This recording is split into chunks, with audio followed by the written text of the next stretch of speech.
So women collectively are coming to a boiling point, right? Where it's like, we can't do this. Yeah.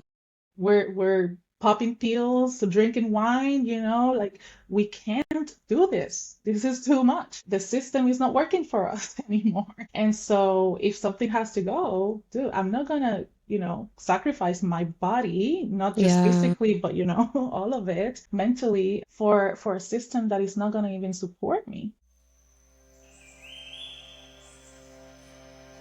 Are you ready for a show that actually shifts you? With real, raw, honest conversations about what it takes to become the most embodied version of yourself. And are you ready to remember that the world really does need your medicine? This is the podcast to awaken that. I can hear a calling. Because we all feel our higher self pulling us to our next expansion. But the only way to really get there is by sharing our stories together. So welcome to the World Needs Your Medicine podcast. This is the place where we can have real conversations about the things that have worked for us, the lessons we've learned, the hard struggles along the way, and the things that have shifted us into the versions of ourselves we are now. Here on the show, you'll hear from some of the most incredible guests that have transformed their lives using the exact tools they talk about and offer inside each episode. I'm so honored to share this with you, and I can't wait to dive deeper, because when you see the power of what others have created, you believe you can create it too. And that's all we are really trying to remember, because the world really does need our medicine, and it starts by finding it within yourself. I'm Lauren Eliz Love, and let's dive into the show. Thanks for being here.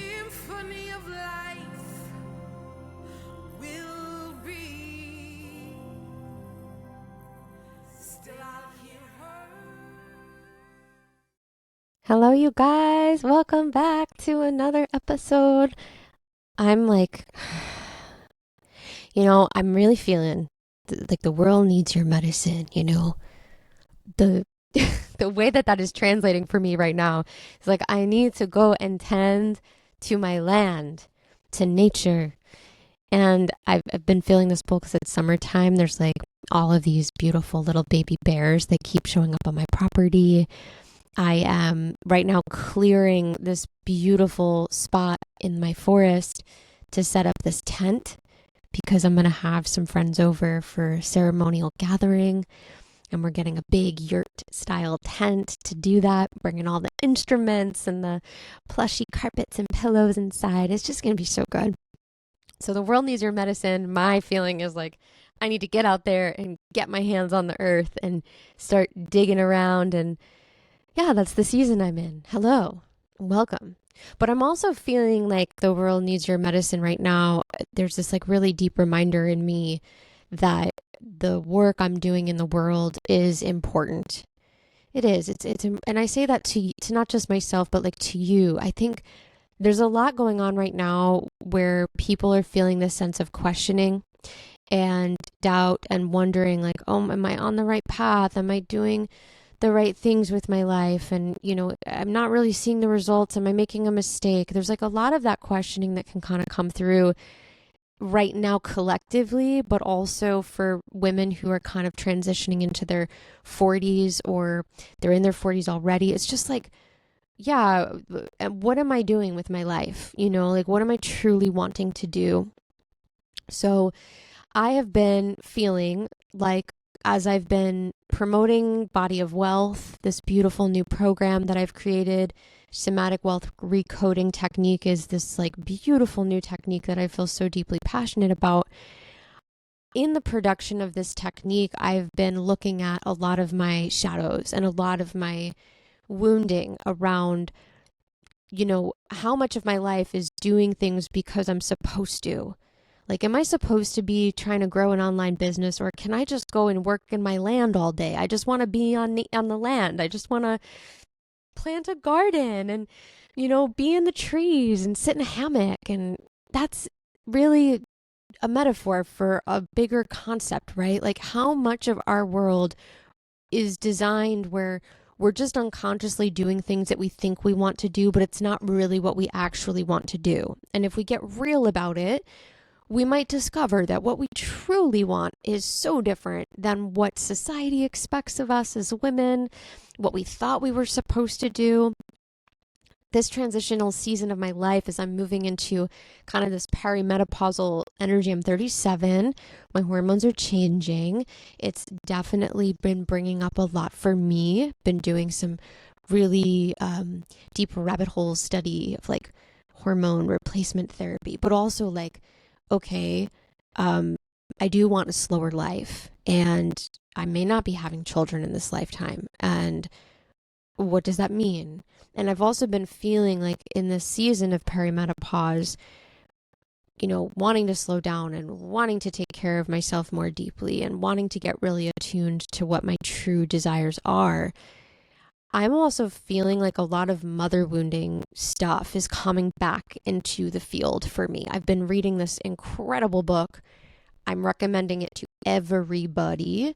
I'm going to tell you right now, it is a game changer, and it's also very triggering. It's called Mother Hunger, and it's written by Kelly McDaniel. It is a book that helps adult daughters understand and heal from the emotional wounds of lacking maternal nurturing, protection, and guidance. Like, if you have a not so clear relationship with mom, this is the book for you. And I often wonder, as I've been reading this book and it's been bringing up these things for me, and I've been, working on my land, I put my headphones on and I listen to the Mother Hunger book on Audible. I'm like, is the whole reason I'm not wanting to have kids because I didn't feel like my emotional needs were met from my mom, and I'm like scared that I'm not going to be able to meet the emotional needs of a kid? Or is it like I'm not meant to have children in this lifetime? I'm just not. I don't really know what the answer is, but I do know that right now my body is telling me I may not have children in this life, and the way in which I mother may be tending to my land and creating amazing courses that use my creational life force energy and building my world in a different way than maybe my culture and family expected. And that is what today's conversation of the World Needs Your Medicine podcast is all about. We have on the show today Wilmarie. It's an amazing student. She was a student of mine in my mastermind, Wilmarie Hernandez. She's a transformational coach, okay, but she does some really interesting, unique work. She focuses on being a life coach for child-free women. She has an incredible online community. Life Without Kids is her Instagram. We'll share it in the comments. She's the creator of a blueprint method called Kid-Free Blueprint, and it is a way in which she teaches women how to reclaim their relationship to their life without children. She has incredible offers, incredible medicine, and her mission is to help women not just accept their child-free choice, but to see it as a wise, intentional, deeply meaningful decision. So on the show today, we have an incredible conversation. We talk about, both of our backgrounds growing up in Catholic environments and the expectations that we had on ourselves.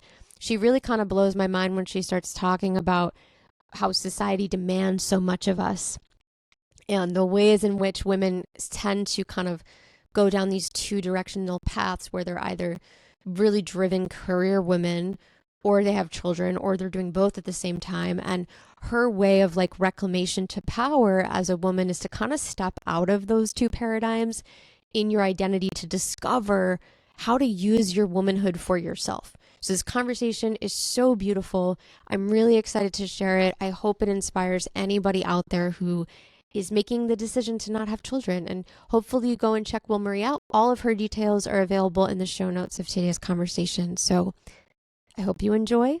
And with that, let's dive in. How do I stop? Lauren's podcast. I guess. I mean, I didn't mean to press record, but should we just roll with it and see if it actually works? Maybe this will be the support we need to have the Wi-Fi work well. Yeah, like the push. Can you see me and hear me better?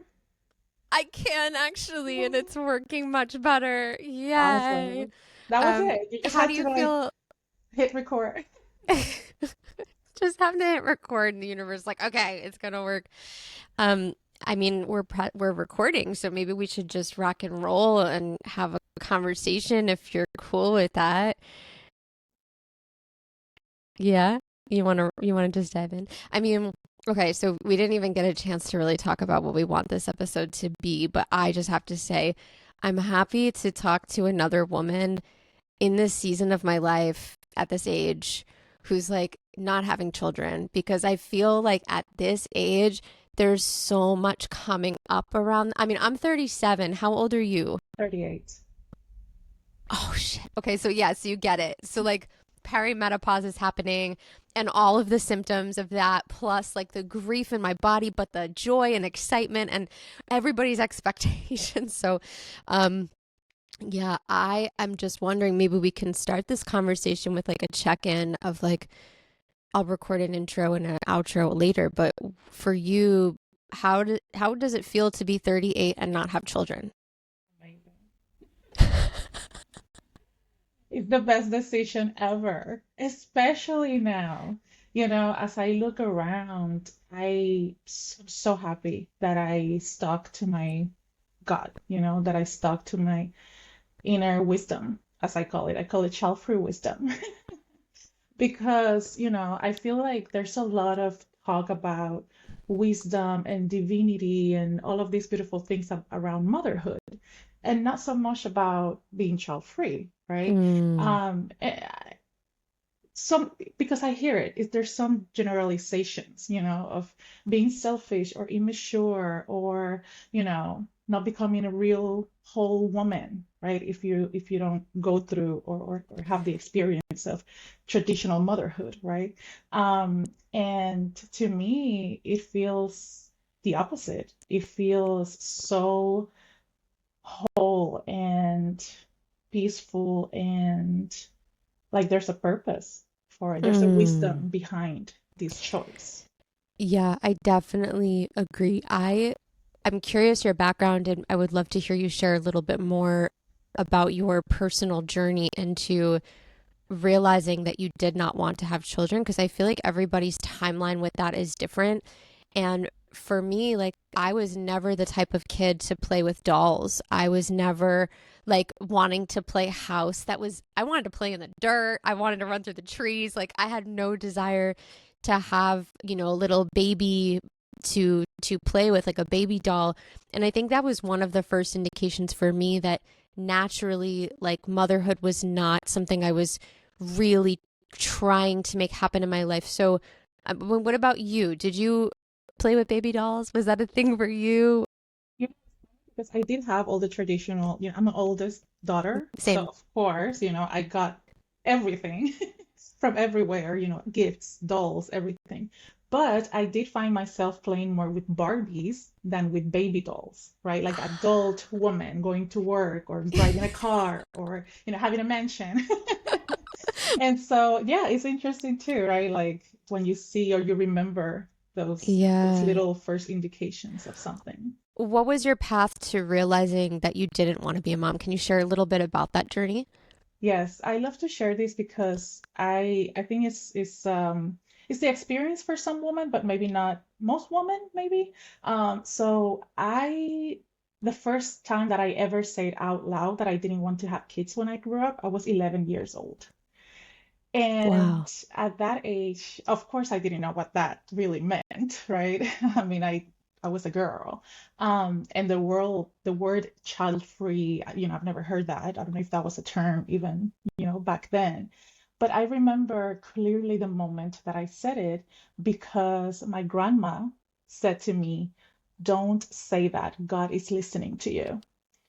So that already immediately, right, made me feel like, oh, hold on. Even though that, I probably didn't really know what I meant when I said that in the fullness of what that meant, but it immediately made me feel like, so is there something wrong with this? Why, right? Why is it wrong not Yeah. wanting to have kids? Is it a sin? Am I going to hell? Well, You know? what was your religious background? I'm curious when you were raised. Yeah, so I'm Puerto Rican. I was raised in Puerto Rico, which is mostly Catholic for the most part. Um, But yeah, it's which I mean very traditional, right? Very Very traditional. conservative. Same. Yes. Hmm. Yeah. Yeah. So it Yeah. makes sense that my grandma immediate reaction was, "Oh my God, you're going to hell if you say that, right? That's a sin, pretty much." Yeah. And as you got older, did you feel, because as you say that, like I remember there were many moments of my upbringing when I was younger where I was similarly to you kind of saying like that's not really what I want to do. Mm. Like I don't want to be a mom. Like I do remember saying stuff like that, which feels kind of flippant because when you're younger you just kind of say Yeah. whatever you want. But as I got older, I think for me, I tried to actually like say that was what I wanted for a long time. And I actually am still in this place where I'm like, I don't fucking know. Like, I'm just very like, I'm just living life. And right now, I don't want to have kids and I'm not going to let my body force me to like rush to do something. So, when you became an adult, like, did you just follow the clear path of knowing for yourself or did you kind of go back and forth too? Yes, I did go. Sorry about that. Confirmation. I know, right? It's like, I did go back and forth in the sense of like, inner questioning, right?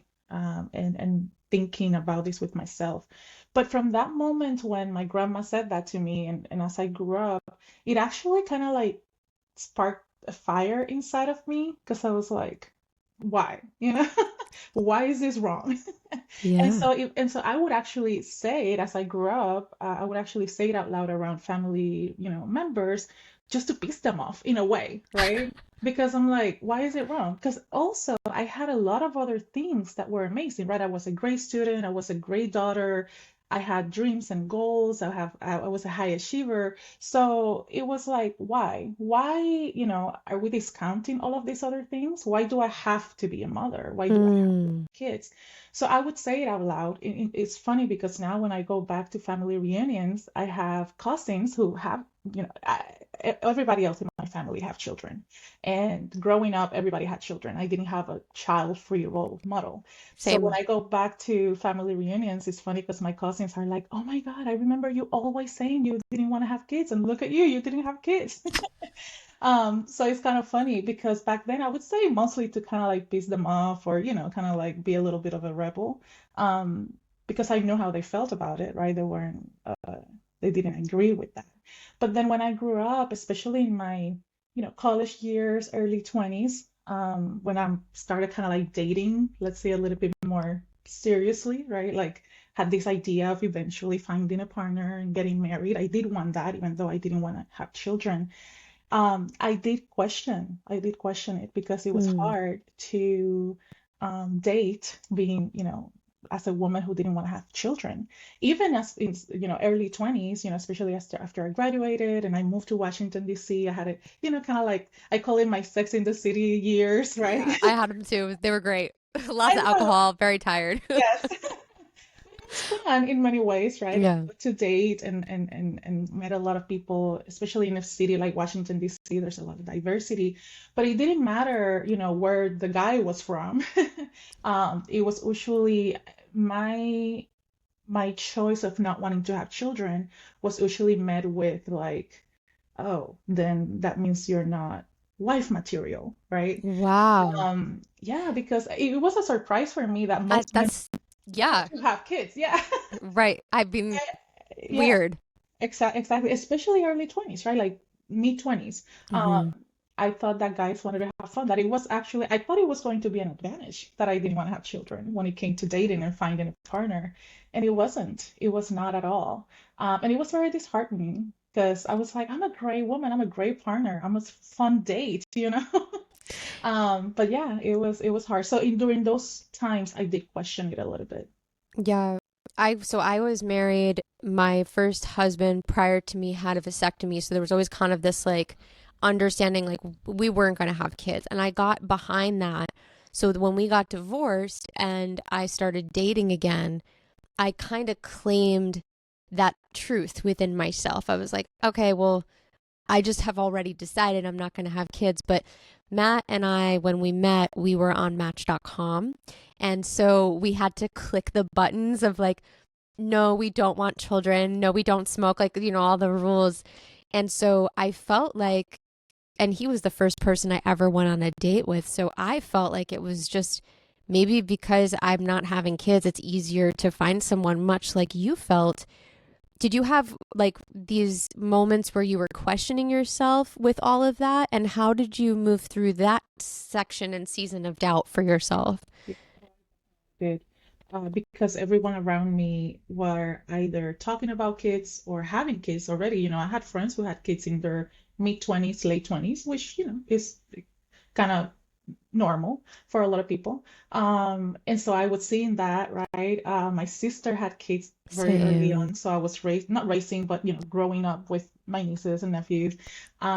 So there was a lot of pressure, internal, external. Also, we are biologically wired to have children, right? I mean, that's we have the machinery. And so there are also the internal, sensations or, when you see a baby, your body reacts. Yeah, yeah. So I think there was a period where I really thought maybe life would be easier if I just do this because the path is set, the examples are there, people will be happy about it. It felt it felt like the easier. I'm not Mm, saying motherhood is easier at all, but in that moment, it felt that my choice was so different from everything around yeah. me, right? And how the system is set up and, all of that, that it felt like remaining child free felt like the harder decision, the harder choice. Um, but I think what solidified it was after dating, when in that experience of dating different people, because there were times where I would not lie, but I would like kind of hide it or deflect, Like, right? we'll talk about that later. Yeah, exactly. Yes. Or I don't know, maybe in the future, who Yeah, knows, yeah. just because I wanted the relationship and I wanted to extend the fun, even though deep down I knew it wasn't going to work out, because of this.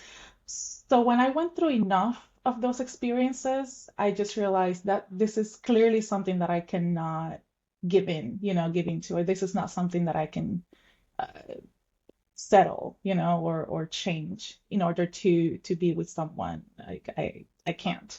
And so when I realized that, right, that even with men or partners that I was like excited about and falling in love with, and I would still be, I would still felt like I can't do this, I can't change this about me. Then I just made that internal, you know, conscious choice. At that moment I was like, even if I stay single forever, I'm okay with that. Like I'll have a happy life. Mm. I'll focus on my career. I focus on my friendships. I want to travel the world, so I'll do that. I started seeing life as it's okay, right? It's okay if I don't get something that I want for staying true to myself. Ooh. Yeah. Yeah, I really resonate with that. I think in my experience, those hard moments where like everything around you is telling you that you're supposed to be moving in a direction and your body is saying no, the other direction. And there's nothing in front of you that makes you feel like that's safe. There's nothing in front of you that is encouraging you to move that other direction, but you're like, my body is telling me I have to go this way. I feel like those moments are so incredibly fortifying and life changing. They build such a sense of confidence within us as women. And I also think, too, that the way you describe this is like we're, as women, we're meant to create.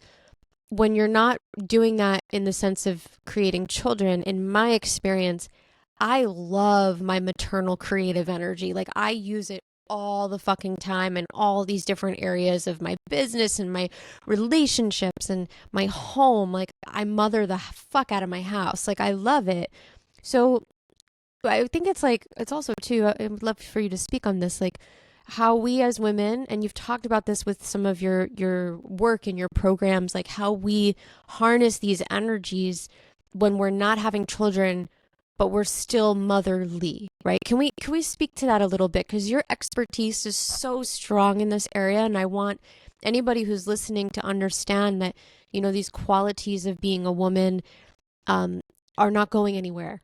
Yeah. Yeah. Um, so a lot of people that I talk to or that I've met, which is something that I kind of experienced too, can have or feel some sort of resistance to the word mother or motherhood, right? Because the pressures that we've been through, right? It's almost like, okay, so if I'm not going to be a mother, I'm choosing this other path, then I have to reject everything that has to do with motherhood, right? Because, for example, when I was younger, I loved my niece. And, since she was a baby, I would take her with me on weekends. Like, I loved her.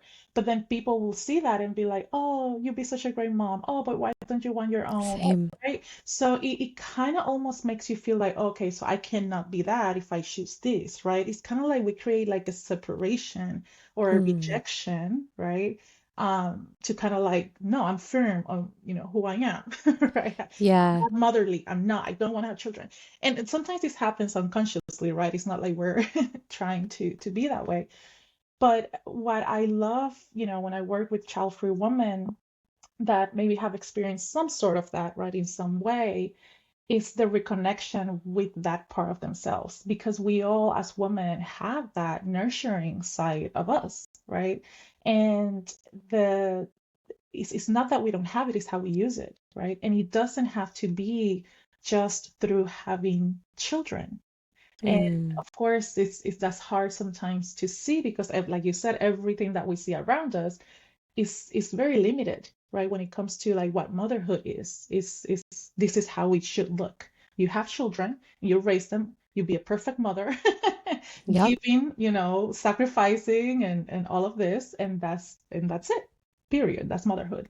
And it is not. It is so much more than that. Like you said it, as women, we have this beautiful, powerful energy to create and to nurture so many things, right? Like many of the child-free women that I work with are have pets, right? Dogs, cats, horses that they love and they nurture, right? Plants, Mm. family members, communities, projects, companies. Um, there's so much that we can do with this nurturing, motherly energy that it doesn't have to be just the limited, way that society tells us it has to look like. So we don't have to reject it. We just have to use it towards the things that we feel called to mother and to nurture. You talk a lot about these archetypes in your program, and I remember when you were in my mastermind, you started to unpack it. My eyes lit up, my mind exploded. I'm like, oh my god, this is so good. So I want to make sure we hold space to touch on those archetypes and just share some of the medicine that you have to offer around those principles. Before we do that, I would really, really love to hear you share about the journey of reclaiming. I feel like you hold space for women to really reclaim themselves on this path. So let's just hold a moment for you to maybe share, like, what are some of the things that childless women struggle with or feel challenged by, the things that they're navigating when they come into a space to say they want to join your community and receive support and go on this journey of transformation. Yeah. So there are a variety of reasons, and women are in different stages in their child-free journey, as I call it. It's a journey, right? From the moment you have the first thought or awareness, right, of, oh, I have an option about this. I haven't, I can make a choice. It doesn't have to be a specific way. Um, from there all the way to I'm an empowered, I love my life as a child-free woman has purpose, right? Like there's a whole journey. And so when women come to my program, they come in different stages of that journey. Some of the common ones is, finding the meaning and the purpose in their child-free path because it's so easy, especially at this age, as you said in the beginning, late 30s, early 40s, most women that have not had children, maybe that's the, last window of opportunity biologically, maybe to have them.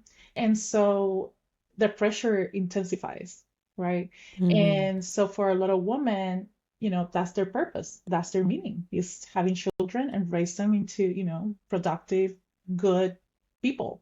And when you get to this age where your body also is like, hey, Yeah. let's make some Hello. children. We got a limited time here. And also societal, pressures. Yeah. It can be really challenging to see what other possibilities are out there, right? What your legacy can be. That's something that we talked about a lot because that's one of the pressures, right? What's going to be your legacy if you don't have children, right? And so we explore that in a way that women can reconnect back to that inner sense of, purpose and what legacy they actually, because all women are here to create. We are all here to create something. And so what is that, right? If it's not children, what is that? And another thing that happens a lot when women come to my space is the people pleasing struggle. Oh yeah, let's go into that. That's a Yes, whole, that's that's like a a big part. one. There's so much. It's so That's a good. big one. That's a big Yeah. one because on one side, because you're not having children, it can feel like you have to overcompensate in other ways, right? So in families, people that live near, are close to their family members, there's a lot of pressure and a lot of guilt tripping, right? Oh, so why can you not come to this event? Why can you not help? Why can you not, you know, take care of us or whatever if you don't have children, Oh, because you right? don't have the excuse of being busy with the kids. Oh, Yeah. I never even thought Yes. of Oh, that. that's a Oh, big, big, big, big one. wow. And there's a lot of guilt tripping, right, when it comes to women, child-free women that want to honor those boundaries of, their life and their time. And so that's a big one, right? How to get out of that guilt, right? Or that pressure of having to be all the time for everyone, right? Everything for everyone all the time. That's a big one too. Another one is the burnout. And I think it's because one of the things that I talk about in the program is the fact that in society that we live in, there are only kind of like two archetypes for women that are really encouraged, which is mother being a mother, of course, having children, or being then a career woman, right? Produce. So you have to produce some way, right? Either produce children or produce money, You Yeah, have to you're a give milking something. cow. Yeah, you have to give something to the system. So what happens is that because those are the two archetypes for women that are really encouraged in society or rewarded, right, publicly in society, um, if for a lot of women that decide not to be mothers, then they go all the way into the overachieving, I have to prove myself. I have to Mm, leave a, legacy if I'm not having children through yeah, accomplishment, right? Through career success or whatever. yeah. And what happens is that, of course, in many cases that can lead to burnout if you go, all the way in that direction, without harmonizing, all of you as all parts of you, right? Right, and Without creating rejecting. balance and Mhm. finding our identity and meeting our needs outside of production, right? Exactly, exactly. Yes. And so those are some of the most common uh things that I see women coming with, struggles, or where in their journey they are. And so what we do is that we try to reconnect, right, with all the other parts of ourselves. It's not just as a woman, your value is not just in being a mother or being Right. a super, pure cancer, Well, achiever. you said something so fascinating when you were just expressing this part. You said women have to give something to the system.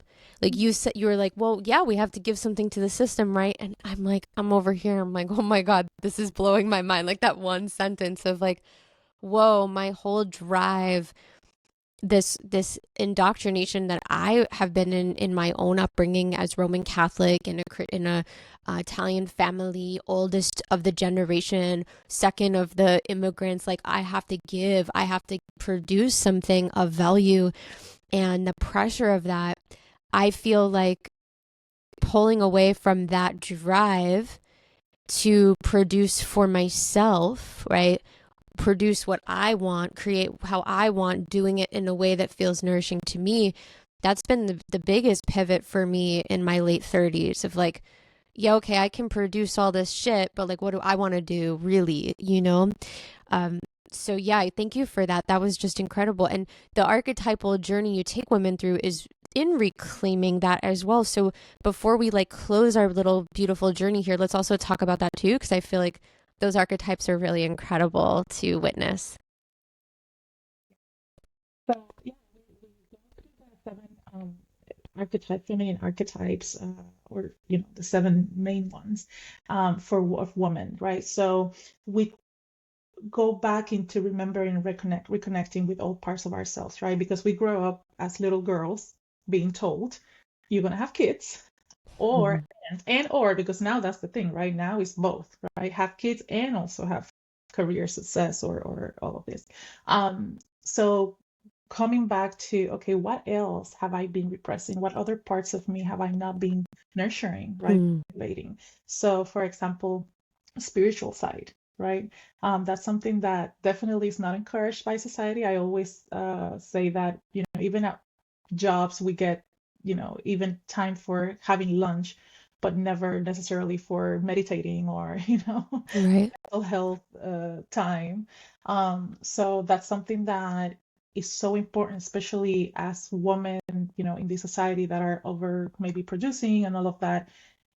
A lot of women have forgotten, right, that there's a spiritual side of us that we need to cultivate in order to create that inner sense of peace and purpose and freedom and all of that. So that's something that we go back to and reclaim. We also talk about the sensual part of us, right? As women, there's this side of us that experience the world through our senses. And for women, especially with the pressures of either being a mother or having career success, we tend to disconnect a lot from our bodies, right? So going back to experiencing the world through our senses and enjoying, ourselves really, is something that is very important, and that I find that during this time, late 30s, early 40s, starts to become something very important for women, right? For all of us, because we're changing again, right? Like you said at the beginning, the perimenopause and all of these hormonal changes, and there's always a connection, like there's a spirit, mind, body connection in every all of these changes, stages of the Absolutely. woman. So it becomes even more pronounced during this stage of our lives to kind of like not only our physical changes but also mental, spiritual, right? How do we want to evolve? What is this new stage going to be? And that's something that I always try to remind child-free women, is that you, as you chose this path, you have an incredible gift right here of time and space. You can truly decide what the second look half of your life is going to be like. You can choose Mm. that, right? While a lot of women are busy, raising kids and surviving, really, because in the system, there's not a lot of support for mothers. We have to be real, right? This capitalist, go, go, go system, there's not a lot of, resources or support for mothers, which I'm so glad that now with the internet, a lot of women are coming forward and really speaking about, how hard it is to raise children nowadays, at least in this system that we live in.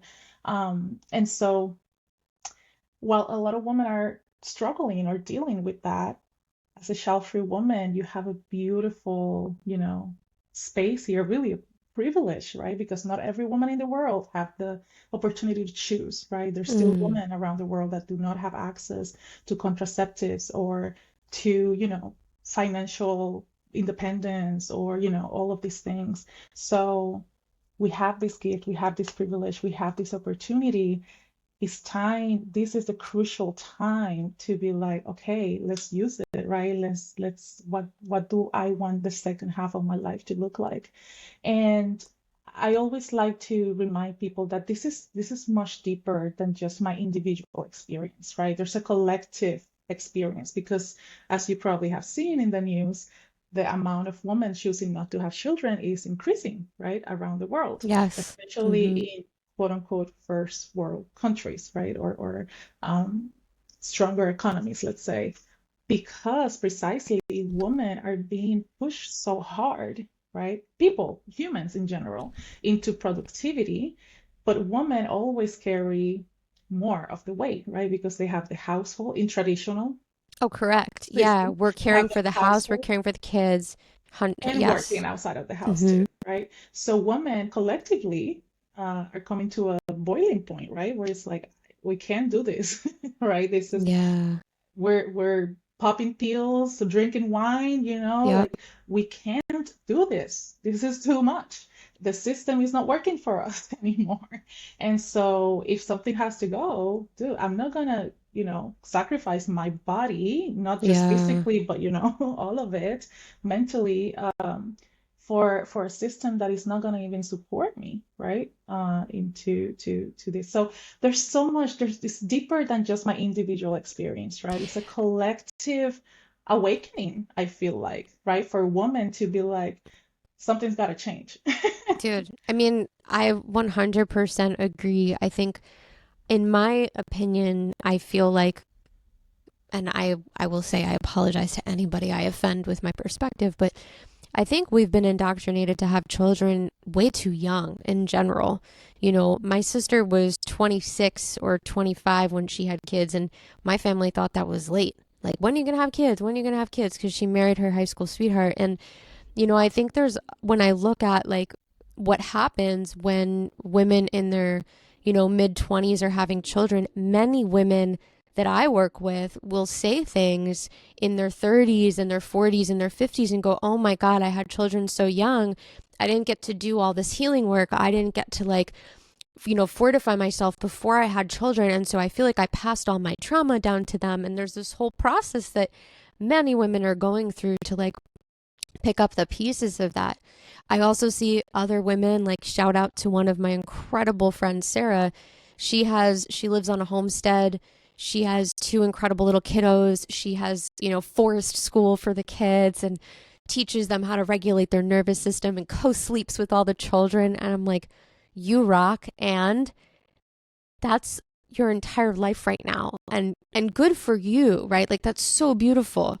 But for many women, I feel like you're right. There's this collective wake up where we're realizing that what we want to steward and what we want to develop is within ourselves, and also, for whatever the creation is that we have in the world, like healers, facilitators, and light workers are all kind of feeling that the mothering creation energy is to give back in some way, through our channels. So I 100% agree with you that this is such a collective experience. And yeah, I thank you so much for doing the work that you do in the world to help women really step into the power of that. What is, maybe like a last word, last reflection? Like, what would you want the younger version of you who is like questioning herself to know and hear and feel from you now? Wow. If I could go back, honestly, I'll just tell her to stay true to yourself. There's a deeper wisdom, right? That is directing this choice. We're talking about this, collective awakening and all of that. But if we want to be a little bit more scientific, let's say, the world always goes through this, or humanity, through these stages of like, there's over population grows and then it contracts a little bit, and it's just that's the flow that it has always been. Mm-hmm. In order for Earth to, because we're part of the Earth too, right? In order for nature to thrive and survive and evolve. And so, we are here in this time, in this specific time, for a reason, right? It's not just us in the sense of like the role that we play in society is also us as part of Mother Nature, right?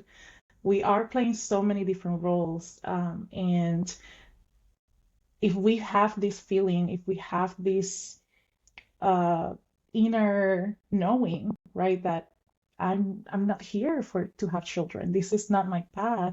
Even if it sounds crazy where you are, even if people around you don't understand it, even if you cannot see even the path forward very clear, listen to that because there's a deeper inner wisdom that is guiding that decision, and trust that. Trust that. And if you don't know people, because that's something that happens too, if you don't know any other child-free women, child-free individuals around you, go find them.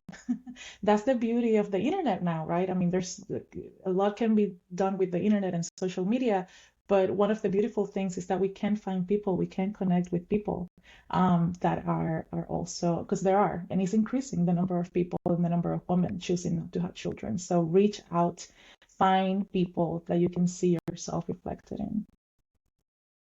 Okay, I mean, amazing, right? Amazing. So we end the episode with Wilmarie talking about finding community. I'm so blessed that my closest friends in life right now don't have children.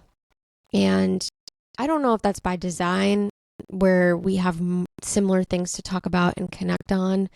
I don't know if it's just coincidence, but having really close relationship with my friends who don't have children has been so nourishing to us and to our relationships. So for you, if you're listening and you don't really have that in your circle, Wilmarie has an incredible Child-Free Women's Circle. She's the host of the Child-Free Goddess podcast, and she has a sisterhood group program that you can go and join. So if you are called to develop those relationships with other women and build community, you can go and check Wilmarie out, life.without.kids on Instagram. Thank you for being here for today's show. I love you guys. I'm so grateful we got to have this conversation. If today's episode landed with you in your heart, please leave a review and write a comment about today's episode. You can put it on the episode notes on Spotify directly on the episode. Leave 5 stars and just write something sweet about how you felt in today's conversation. And if you're on iTunes, you can go ahead and review the show at large. Leave a 5-star review and write some comments and give Wilmarie a shout out. Let us know that this conversation really resonated with you so we can bring more on the show about this topic. And I'll see you guys on another episode very soon. Take care.